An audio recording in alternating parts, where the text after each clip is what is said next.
right, I'm gonna make a little video, and we're gonna call it how to improve your guitar playing and learning journey.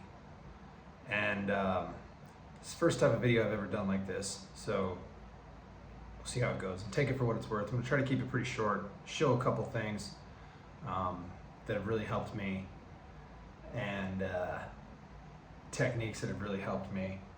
And I'm by no means at the level that I would like to be, but implementing some of this stuff over the last couple of years, definitely noticed an improvement.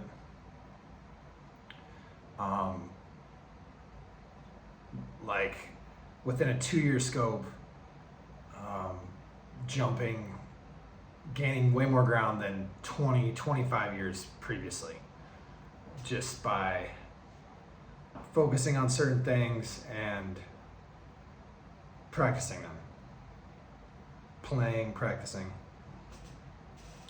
nerding out on guitar. So I started playing guitar probably 5th, 6th grade. I'm 42 now, so say 10, 11 years old.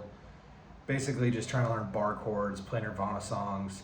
Had like a Mel Bay video that had like C and G chords and things like that, first position stuff.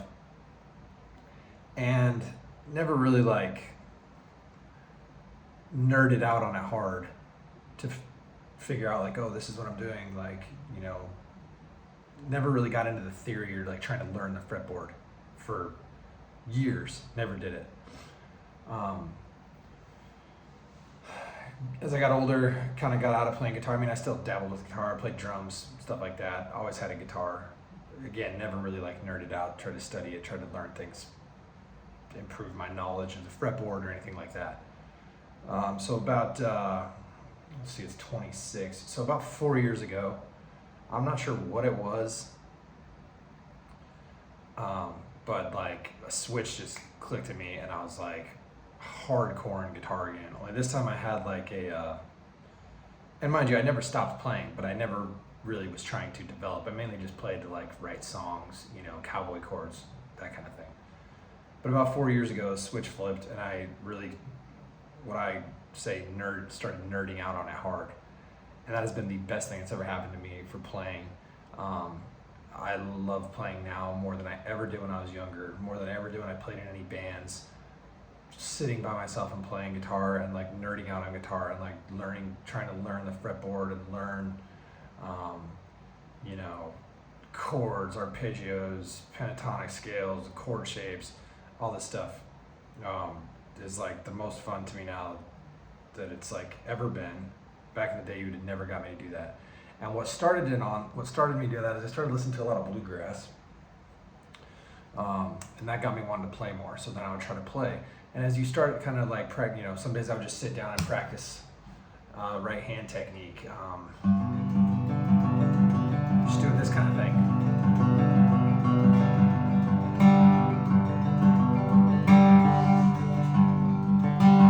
Just G chord, you know, down, up, down, up, down, up, down, up, just practicing it. Started learning a few tunes. That was cool. Like to learn tunes. But there comes a point when you have to be like, okay, I need to increase my knowledge so I can do more of the stuff. I mean, because it's fun learning other people's tunes, but I've always liked playing guitar to try to create like my own stuff. And it's nice if you have a knowledge of where you're going when you're trying to do that, so you're not kind of searching around. Not to say that I still don't do that, because again, it's a learning process. I think everybody does that. You're never going to master this thing. It's like impossible. It's the journey that's fun. But the main thing that really got me going is what everybody calls the caged method, the chord inversions of the neck.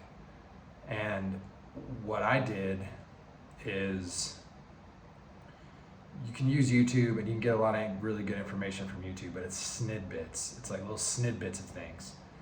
So I got the first one I bought a Brian Sutton Artist Work subscription And he had some really good stuff on there. Really good for learning tunes. Felt like it wasn't quite the dive that I wanted into like the fretboard. So I bought Guthrie Trapp's Country Guitar Artist Works series, and just went hard into it. And for me, you know, anywhere between probably 2 to 4 hours of practice a day, kind of in a position where I'm able to do that, which is great.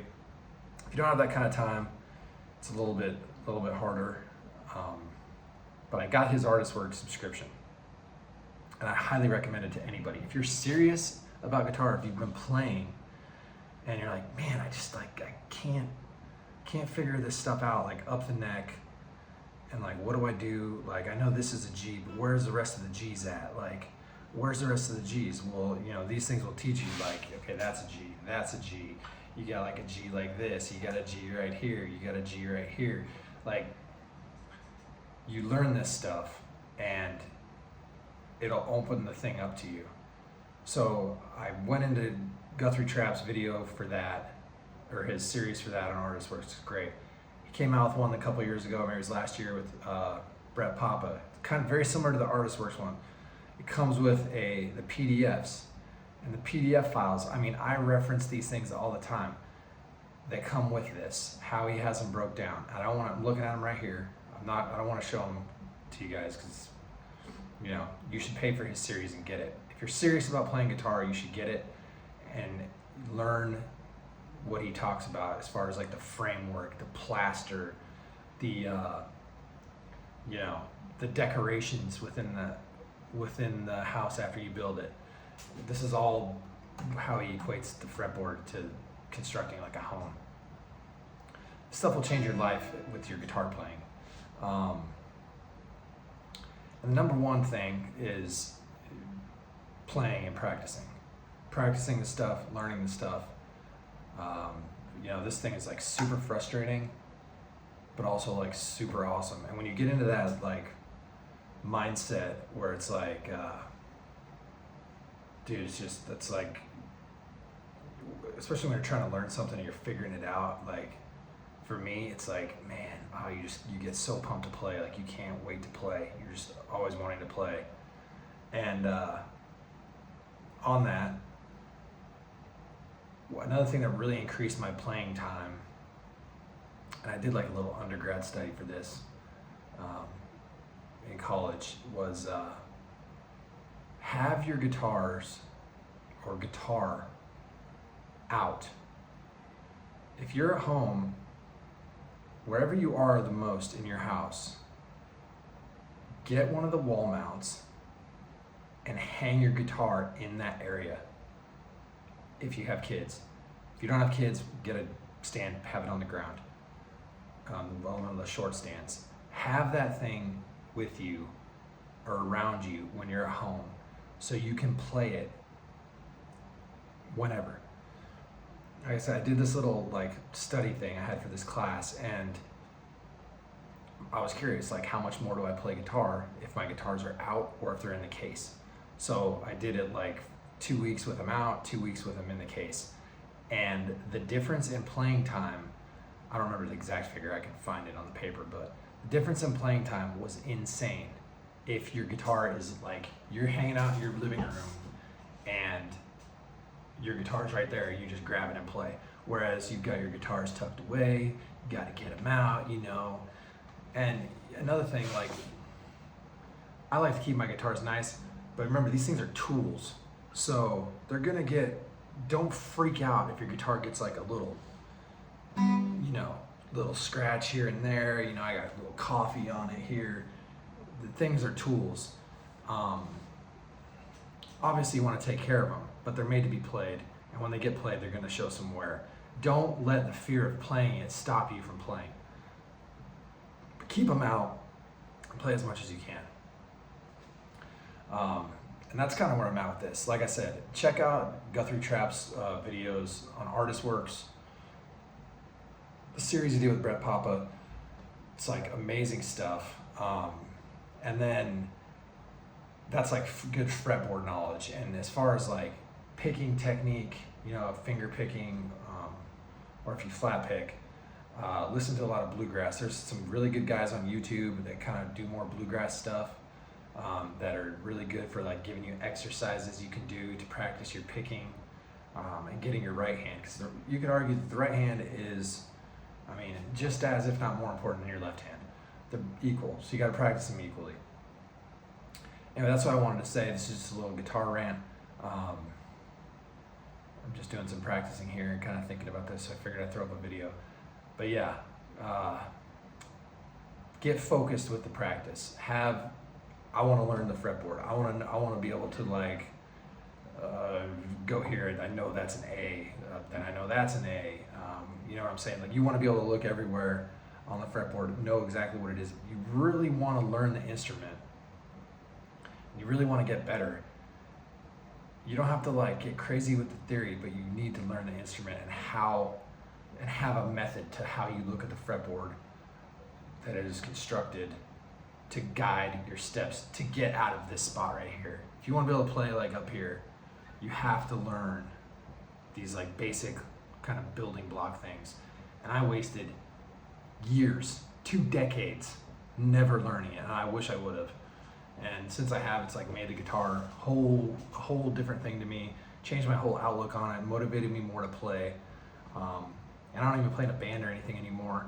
Just play for myself, pick on the couch, and yeah, it's just completely changed it. Just made me really like fall in love with the instrument again and like kind of obsess over it incessantly. And another thing that I will touch on in this is consistent playing, everyday practice. When I don't practice consistently, I find myself looking at guitars and wanting to buy a guitar when I'm not practicing. Like I go on a vacation, if I don't have a guitar with me, if I go out of town for a weekend or something, I don't have a guitar with me. By the end of the second day, I'm looking online, I'm looking at guitars, wanting to buy another guitar. And I think it's just because I haven't practiced.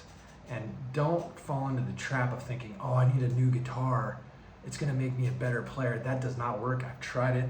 I've had some really nice guitars, and they don't make you better players. They might inspire you to play more for a little while, but the best thing that inspires you to play more is to learn more and to be able to play the stuff that you hear in your head more. That's what inspires you more.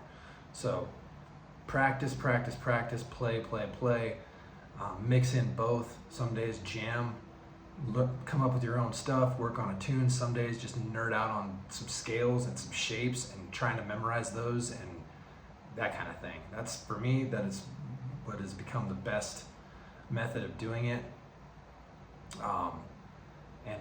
Yeah, that's kind of all I wanted to say. I'll just make a little video for that. Anyway, thanks for checking out this video if you have, and catch you guys on the next one.